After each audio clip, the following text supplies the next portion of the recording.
The Archbishop of Canterbury, which I feel funny saying every single time. It's just so mockable. The Archbishop of Canterbury. He's a guy named Justin Welby, and he made some interesting comments about his faith in a recent interview. Now, keep in mind, as I give you this information, he's the leader of 80 million Anglicans around the world, and he's the senior religious official in Britain. So this guy is supposed to be a holy dude. The Telegraph reports, quote, asked whether, despite his high profile as a religious leader, he ever struggles with doubt, he said, quote, yes, I do. I mean, there are moments, sure, where I think, or where you think, is there a God? Where is God? He continues, we know about Jesus. We can't explain all the questions in the world. We can't explain suffering. We can't explain loads of things, but we know Jesus. Okay, I'm not a genius or anything here, but I'm pretty sure you just admitted you're an agnostic. You just said, well, I really don't know. Is there a God? Where is God? I have moments of doubt. Okay, that means you're an agnostic, so you don't believe. You don't believe. You're with the secular people.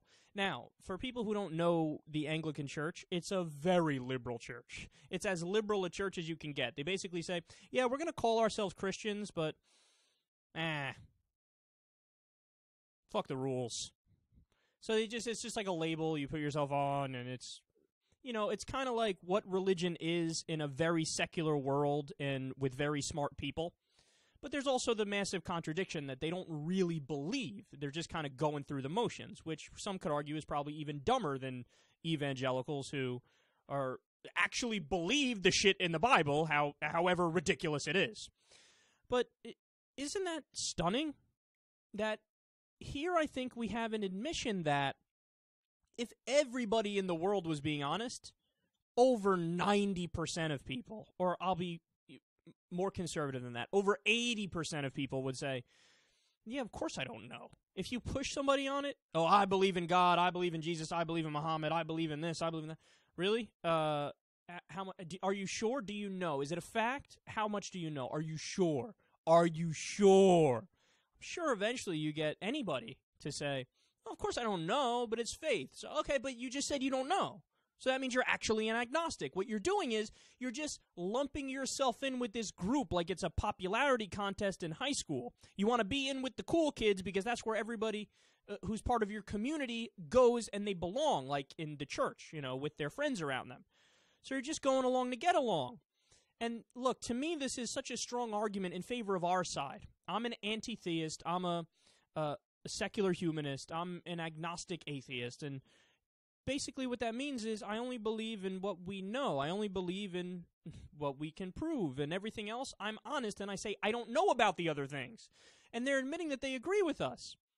So I guess my point is, why continue with the act? Why are you continuing to act? Why put on the outfit and go to the church and sing the fucking songs and go through the weird organizational things that you set up in terms of the showmanship of it and the eat the body of Christ? I don't even know if they do that in the Anglican Church, to be clear.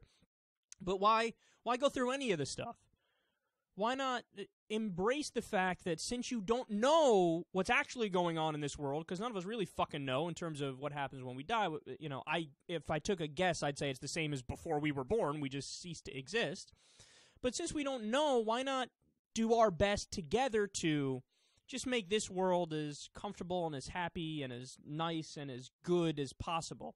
And to be fair to the Anglicans, they actually do that, okay? These are good Christians. They're good moral people. They're not like the evangelical Christians here in the U.S., the Southern Baptists who are, hate gays, anti-abortion, you name it, all this nonsense. But I would like them just take that next step and just admit and label yourself as a secularist, because you actually are a secularist. Why not call yourself what you actually are? That's the only way to be factually accurate. That's the next step, and we welcome you to it.